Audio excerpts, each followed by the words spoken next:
Assalamualaikum warahmatullahi wabarakatuh. Perkenalkan, nama saya Nur Saskia, NPM 091058042176, kelas 6B, Prodi Administrasi Publik.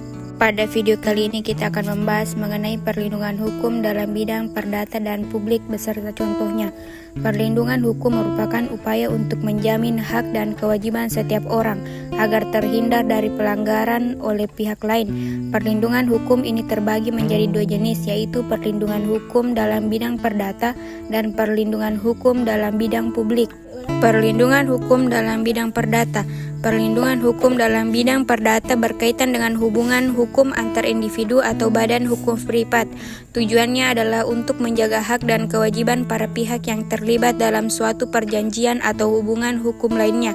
Contohnya yaitu sebagai berikut. 1. Kasus perkara perceraian. Ketika pasangan suami istri ingin bercerai, mereka harus melalui proses hukum di pengadilan untuk menyelesaikan hak dan kewajiban mereka, seperti harta bersama, hak asuh anak, dan nafkah.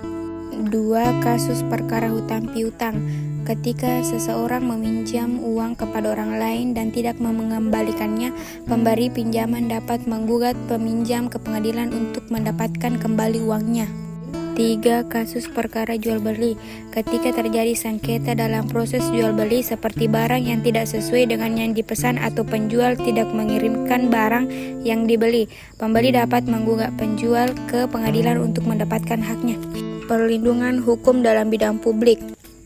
Perlindungan hukum dalam bidang publik berkaitan dengan hubungan hukum antar individu atau badan hukum dengan negara.